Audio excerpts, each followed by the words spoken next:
அசத்தலான பேச்சாளராக anchoring and public speaking பயிற்சி பட்டறை ஜூலை 9 முதல் நேரடி மற்றும் இணைய வழி வகுப்புகள். தொடர்புக்கு 7388824242. நலாஸ் நாட்டு சர்க்கரை நலமுடன் வாழ நலாஸ் இந்தியாவிலேயே நாட்டு சர்க்கரைக்கு ISI முத்திரை மற்றும் அக்மார்க் அங்கீகாரம் பெற்ற ஒரே நிறுவனம். தொடர்புக்கு 9047045000. ஏன் 1% இப்போ எடுத்தாச்சு இல்லை கொண்டு வைங்கன்னா இன்றைக்கி சென்ட்ரலுக்கும் ஸ்டேட்டுக்கும் ஒரு நல்ல உறவு இல்லாதனால நமக்கு ஒரு பெரிய ஒரு ஆப்பர்ச்சுனிட்டி. ஏன்னா அதில் ஜிஎஸ்டி வருமானம் மட்டும் கிட்டத்தட்ட எத்தனை லட்சம் கோடின்னு நம்ம சொல்ல முடியாது. ஏன்னா நம்ம தமிழ்நாடு இந்தியாவில் உற்பத்தியாகிற பஞ்சில் 60% பஞ்சு நம்ம தான் கொள்முதல் பண்ணுறோம். விளைச்சல் எங்கே ஆந்திரா, தெலுங்கானா, கர்நாடகா எங்கே வேணால் இருந்துட்டு போட்டும். காட்டன் கன்சப்ஷன் வந்து தமிழ்நாடு தான் ஜாஸ்தி. அங்கே வச்சு விற்கும்போது 5% ஜிஎஸ்டி தெலுங்கானாக்கே போகுது. நாங்கள் சொன்னால் நாங்கள்லாம் கோயம்புத்தூர் கொண்டு வந்து வச்சுருங்க, இல்லையா திண்டுக்கல், கோயம்புத்தூர் எங்கே வேணால் கொண்டு வந்து வச்சுட்டு நாங்கள் இங்கேருந்து சிசிஐயில் வாங்கிக்கலாம் இல்லைன்னு சொன்னோம். அதுக்கு அன்னைக்கு சொன்ன காரணம் 1%, அதை நீங்கள் எடுத்துட்டீங்க. ஆனால் இது இன்னைக்கு வரைக்கும் கொண்டு வர முடியல. அதை கொண்டு வர வேண்டியது எங்களோட. ஏன்னா நாங்கள் மில்லுக்காரங்களாம் பணம் ஆந்திராவுக்கு அனுப்பிச்சிட்டு 15 நாள் சிசிஐயில் வெயிட் பண்ண வேண்டியதாக இருக்குது. நூல் அங்கேருந்து பஞ்சு எடுத்துகிட்டு வரக்கு 1% பணம் அட்வான்ஸ் சிசிஐக்கு வந்து இமீடியட்டாக பணம் கட்டி ஆகணும். பணம் கட்டினா என்னாங்கன்னா அவங்க டிஓ கொடுக்கும், டிஓ கொடுத்து லாரி பிடிச்சி எடுத்துகிட்டு வரக்கு 15 நாள். அதுக்கு இங்கே உணர்ந்து வச்சுட்டாங்களே, இங்கேயே வச்சுக்கலாம். எந்த இடத்துல கிடையாது, ஜிஎஸ்டின்னு வந்துருச்சு. ஸோ இது வந்து ரொம்ப முக்கியமான நம்ம தொழிலுக்கு வந்து ரொம்ப வருஷமாக நம்ம கேட்டுட்ருக்குறோம். சிசியை தட்டி கழிச்சிட்டே இருக்கிறாங்க. ஸ்டேட் கவர்மெண்ட்டுக்கிட்ட நிறைய ரெப்ரஸன்டேஷன் கொடுத்துட்டோம், பட் சிசிஐ கணக்கில் எடுத்துக்க மாட்டேன்றாங்க. அப்புறம் இன்னொரு முக்கியமான வந்துங்கன்னா இந்த ரூஃப் டாப் சோலார். இன்றைக்கி வந்து க்ரீன் எனர்ஜின்னு உலகம் ஃபுல்லாக பேசக்கூடிய ஒரே எனர்ஜி வந்து க்ரீன் எனர்ஜி தான். எல்லாத்துக்கும் வந்து சென்ட்ரல் கவர்மெண்ட் வந்து எல்லாத்துக்கும் வீடு மேலே கூட நாங்கள் இது கொடுக்குறோம், மானியம் கொடுக்குறோம், போடுங்க. நாங்கள் வந்து இண்டஸ்ட்ரீஸ் வந்து மானியமே வேண்டாம், நாங்கள் ரூஃப் டாப்பில் நாங்கள் எங்கள் செலவில் நாங்கள் போட்டுக்கிறோம் அப்படின்னு சொல்லி நாங்கள் போட்டதுக்கப்புறம் இந்த ஆட்சி வந்தோடனே 1% 1.25 ரூபா கொடுத்துட்டாங்க. என்னங்க இது, நாங்கள் எங்கள் வீட்டில் நான் என் வீட்டு மேலே போட்டு நான் என் காசை நான் கடன் வாங்கியிருக்கிறேன், நீங்கள் 1.25 ரூபா போட்டுக்கிறேன்னு சொன்னீங்கன்னா அது கேட்கல. சரி முடியல, யார்கிட்ட சொல்கிறதுன்னு தெரியல, நேராக கோர்ட்டுக்கு போனோம். கோர்ட்டில் போய் கோர்ட்டில் சொன்னோம். கோர்ட்டில் இமீடியட்டாக ஸ்டே கொடுத்தாங்க. ஸ்டே கொடுத்தோன்னே வந்து சொன்ன இந்த மாதிரி கோர்ட்டில் ஸ்டே கொடுத்துட்டாங்க, கொஞ்சம் நடைமுறைப்படுத்துங்க. நடைமுறை நடக்கல. சரி நீங்கள் போய்ட்டு ஆர்டர் வாங்கிட்டு வாங்க, ஜட்ஜ்மெண்ட் வாங்கிட்டு வாங்கிட்டாங்க. இன்றைக்கி ஜட்ஜ்மெண்ட்டும் வாங்கிட்டோம், ஜட்ஜ்மெண்ட்டும் நடைமுறைப்படுத்தலை. நீ அடுத்து எங்கே போகிறதுன்னு எங்களுக்கும் தெரியல. உண்மையிலே அது கோர்ட்டுக்கு போனால் நீ இவருக்கு கேட்க மாட்டேன்றான். கோர்ட் ஆர்டர், ஹைகோர்ட் ஆர்டர் பார்த்தீங்கன்னா உண்மையிலே அது ஒரு பரிதாபக்குரியான. ஏன்னா இந்தியாவிலேயே உலகத்திலேயே நெட்வொர்க்கிங் சார்ஜஸ் சோலார் ரூஃப்டாப் மேலே போட்டிருக்க தமிழ்நாடு ஒன்று தான். இது வந்து நீங்கள் தானே வழிவழி பண்ணி கொடுக்கணும். ரொம்ப முக்கியம் எங்களுக்கெல்லாம். ஏன்னா கடன் வாங்கி போட்டாச்சு. அப்போ கடன் வாங்காத முன்னாடி சொல்லியிருந்தா கூட பரவாயில்ல. அன்றைக்கெல்லாம் ஒன்று சொல்லி இன்றைக்கி புதுசாக ஒரு நடைப்படுத்திட்டாங்க. ஸோ இது ரெண்டு எங்களுக்கு நீங்கள் தமிழ்நாட்டில் வந்து 60% மத்திய பிரதேஷ், குஜராத் சீஃப் மினிஸ்டர்ஸ் வந்து வாங்கான்னு கூப்பிட்றாங்க. நம்ம கூட போகவே வேண்டியதில்லை. நம்மகிட்ட திறமை இருக்குது, எல்லாமே நாங்கள் போய் அங்கே ஒன்றும் தொழில் பண்ணணும் அவசியமே கிடையாது. இங்கேருந்தே நம்ம எல்லாமே பண்ணிக்கலாம். இந்த மாதிரி சின்ன இடைஞ்சல் பண்ணி தடுத்து நிறுத்தியாச்சுன்னா இன்றைக்கி ட்ரம்ப் வந்துட்டார். அங்கே வந்து இன்றைக்கி நியூஸ் வந்துருங்க, பங்களாதேஷ் 35% போட்டாங்க டியூட்டி, நம்மளுக்கு 15% போடுறாங்க. ஸோ எவ்வளோ நம்மளுக்கு அட்வான்டேஜாக போயிட்டுருக்கு. நிறைய 30 பில்லியன் டார்கெட் வச்சுருக்கிறாங்க. ஸோ குஜராத், மத்திய பிரதேஷ், ஆந்திராவில் 30 பில்லியன் டார்கெட்டுக்கோசம் டெக்ஸ்டைல் வந்து ரொம்ப விரும்புகிறாங்க. ஆனால் நமக்கு என்னமோ டெக்ஸ்டைல்னால் என்னமோ வேண்டான்னு விருப்பா பார்த்தாங்கன்னா நாங்கள் என்ன பண்ணுறதுன்னு தெரியல. இதுக்கெல்லாம் வேறு ஒரு காரணம் இல்லை, சின்ன இது தான். ஆனால் அது ரொம்ப முக்கியமானதாக இருக்குது. சரி பண்ணி கொடுத்தா நம்ம கோவை மாவட்டம் இல்லை, கொங்கு மாவட்டம் ரொம்ப நல்லா இருக்கும். அது உங்கள் கையில் தான் இருக்குது. ரொம்ப நன்றி, தேங்க்ஸ்.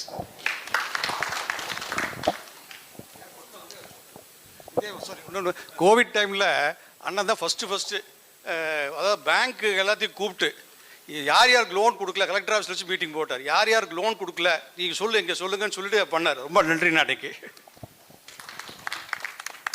கோவிட்ல வந்து எடப்பாடி முதலமைச்சராக இருந்த பண்ண மாதிரி இந்தியாவில் யாரும் பண்ணல. பாரத பிரதமரே அப்போ பாராட்டு வாங்கி ஒரே முதலமைச்சர் நான் எடப்பாடி இருந்தார் எல்லாத்துலேயுமே. ஏர்போர்ட் மக்கள் வாழ்வு உரிமை பாதுகாப்பு இயக்கத்தினுடைய செயலாளர் பரமேஸ்வரன் பேசுகிறேங்க. 2026 மே மாதம் பதவியேற்க போகக்கூடிய முதல்வராக பதவியேற்க அண்ணனுக்கு முதலில் வாழ்த்துக்களை தெரிவித்துக் கொள்கிறேன். கிட்டத்தட்ட 12 வருடங்கள் கடுமையான போராட்டம், இந்தியாவே சந்திக்காத போராட்டங்களை தான் நிகழ்த்தினோம். அந்த போராட்டங்கள் எல்லாம் தமிழ்நாடு இந்திய மக்கள் தெரியாத போராட்டமே இல்லை. இப்போ போராடுற எல்லா மக்களுக்குமே எல்லா இன்ஸ்பிரேஷன். அத்தனை போராட்டம் தூக்கு மரத்தில் கிட்டத்தட்ட 1000 பெண்கள் ஏறி ஒரு போராட்டம் நடத்தின. ஒரு பெண்ணு கழுத்துல அந்த கயிறு சிக்கிடுது. சேமான நல்லா அதை பார்வையிட்டாரு. அவ்வளவு கொடுமையான போராட்டங்கள் நடத்தி திராவிட முன்னேற்ற கழகத்தினுடைய அன்றைய முதல்வராக இருந்த கலைஞர் கூப்பிட்டு பேசுறாரு. இப்பேற்பட்ட மக்களுடைய தலையில் ஏர்போர்ட் பறக்குமா, பறக்காது, விமானம் பறக்காது, நீங்கள் சென்று வாருங்கள்ட்டாரு.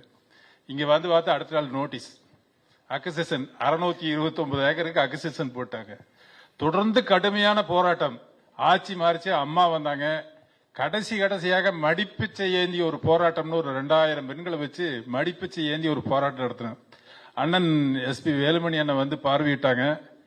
பார்வையிட்டு அம்மா சில அந்த போராட்டத்துக்கு உடனடியாக அதை நிறுத்த சொல்லி அதை என்னன்னு அனலைஸ் பண்ண சொன்னாங்க. அண்ணனை அனலைஸ் பண்ற காலங்களில் அம்மா நம்ம விட்டு பிரிய வேண்டிய சூழல் வந்தது. நம்ம அன்புக்குரிய அண்ணன் எடப்பாடியார் அவர்கள் ஆட்சிக்கு வந்த உடனே முதல் அந்த கோரிக்கை என்னன்னு பார்க்க சொன்னாரு. எடப்பாடியார் அண்ணன் சொன்னதை கேட்டு வேலுமணியனே 100 தடவை எங்களை கூப்பிட்டாரு. நாங்க அப்ப மாற்றுக் கட்சியில் இருந்தோம், கம்யூனிஸ்ட் கட்சியில தான் இருந்தோம். எங்களை கூப்பிட்டு உரிமையோட வீட்டுல கூப்பிட்டு என்ன பிரச்சனை முழுசா சொல்லுங்க, இது எப்படி தீர்வு காண முடியும், அரசாங்கம் தீர்வு காணா என்ன பண்ணணும், இதுவரைக்கும் இந்தியாவில் என்னென்ன தீர்வுகள் எட்டப்பட்டதுன்னெல்லாம் கேட்டாரு. விளக்கமா எல்லா முடிவுகளையும் சொல்லி இந்த நிலம் எடுப்பதிலேயே இந்தியாவில் மிகப்பெரிய பிரச்சனை என்னன்னா அவர்களுக்கான இழப்பீட்டு தொகையை சரியாக கொடுப்பதில்லை. இது ஒரே ஒரு காரணம் தான் சொன்னோம். அப்ப 1990 காலகட்டத்தில் மொகாலியில் நிலம் எடுத்தாங்க. 1 கோடி ரூபாய் அனௌன்ஸ் பண்ணாங்க ஏக்கருக்கு. அப்போ காங்கிரஸ் ஆட்சி, அகாலிதள ஆட்சி இந்தியாவே கொண்டாடிச்சு. 1 ஏக்கருக்கு 1 கோடி கொடுக்கப்பட்டதா? அந்த சிங்குகள் எல்லாம் கூப்பிட்டு போய் அசோகா ஹோட்டல்ல டெல்லியில ஸ்விம்மிங் பூலோடு வீடியோ எடுத்து போட்டாங்க. 1 கோடி கொடுத்தது மகிழ்ச்சியில் கொண்டாடுகிறார்கள். ஆனால் இன்னைக்கு வரைக்கும் அந்த அமௌண்ட் செட்டில் பண்ணல. ஆனா எடப்பாடியார் அவர்கள் மனசு வச்சு வேலுமணி அன்னைக்கு நாங்க எந்த தேங்க்ஸ் சொல்ல போறது இல்லை. ஏன்னா அவருக்கு கடமையும் இருக்கிறது, உரிமையும் இருக்கிறது. எங்களுடைய அண்ணன் அவர் போராட வேண்டியதும் அவர் தான் போராடன்னு வாங்கி கொடுக்கிற இடத்துலயும் அவர் தான் இருந்தாரு. அதனால அவருக்கு தேங்க்ஸ் இல்ல, எடப்பாடியாருக்கு தான் 1000 தேங்க்ஸ் சொல்ற. இப்போ இந்திய சரித்திரத்திலேயே 4 கோடி ரூபாய் ஏக்கருக்கு கொடுத்தது இங்கதான். இந்திய சரித்திரத்திலேயே இது வரைக்கும் அது ஒரு இன்ஸ்பிரேஷன். இனி எதிர்காலத்தில் எங்க நிலம் எடுத்தாலும் தமிழ்நாட்டில் எடப்பாடியார் ஆட்சியில் என்ன கொடுத்தாங்களோ அதை கொடுக்கணும்னு சொல்லி ஒரு ஹைகோர்ட்லயும் சுப்ரீம் கோர்ட்லயும் அவங்க போராட முடியும். அப்படி ஒரு இன்ஸ்பிரேஷன் ஏற்படுத்தி கொடுத்த வருங்கால முதல்வருக்கு நாங்க மகிழ்ச்சி தெரிவிச்சுக்கிறோம்.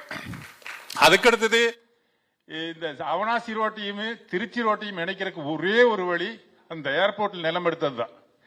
அதுல அன்னைக்கே வேலுமணி என்ன சொன்னாருன்னா, எடுக்கப்பட்ட நிலங்கள்ல 60 அடி உங்களுக்கு எடுக்கப்பட்ட நிலங்களில் 60 அடி விட்டு ஒரு ரோடு போடுவதற்கான ஏற்பாடு பண்றேன்னு சொன்னாரு. ஆனா 4 வருஷம் அதற்கான எந்த முயற்சியும் இல்லை, அதற்கான எந்த ஐடியாவுமே இல்லை.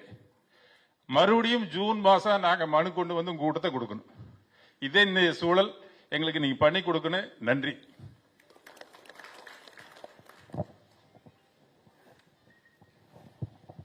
வணக்கம்ங்க. விவசாயிகள் வாழ்வுரிமை பாதுகாப்பு இயக்கத்திலிருந்து பேச வந்திருக்கிறேங்க.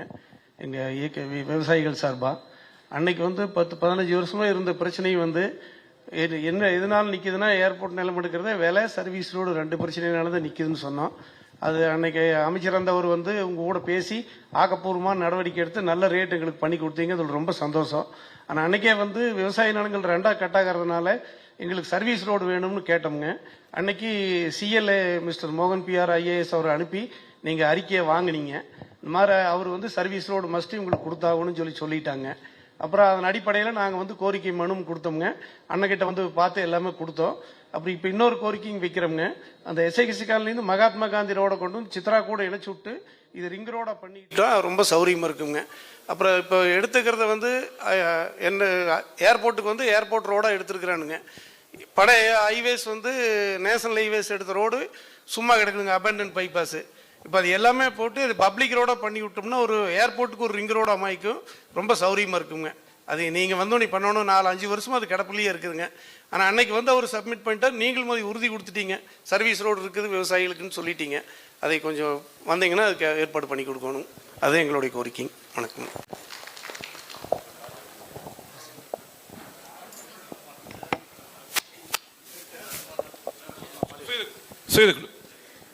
அனைவருக்கும் வணக்கம். அம்மன்குல கூட்டமைப்பின் சார்பாக, மகளிர் குழு கூட்டமைப்பின் சார்பாக எதிர்க்கட்சி தலைவர் ஐயா அவர்களுக்கு எங்களுடைய வணக்கங்களை தெரிவித்துக் கொள்கிறோம். நாங்கள் அம்மன்குல கூட்டமைப்பின் சார்பாக 9 குழுக்கள் நாங்கள் வந்திருக்கோம்.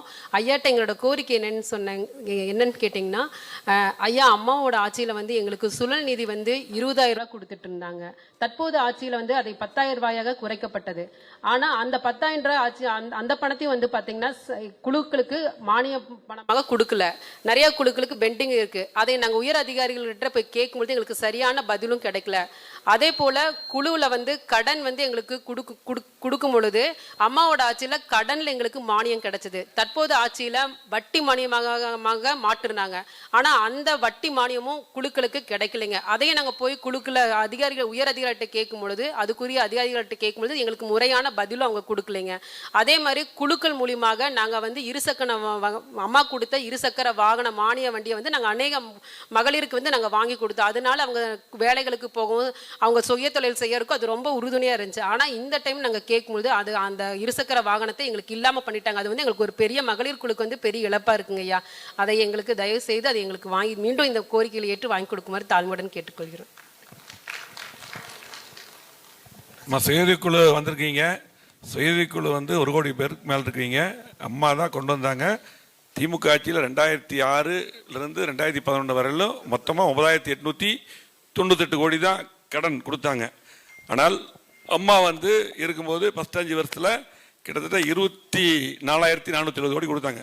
அண்ணன் வந்ததுக்கு அப்புறம் தான் கடைசி வருஷம் கூட 15,000 கோடி, கிட்டத்தட்ட 80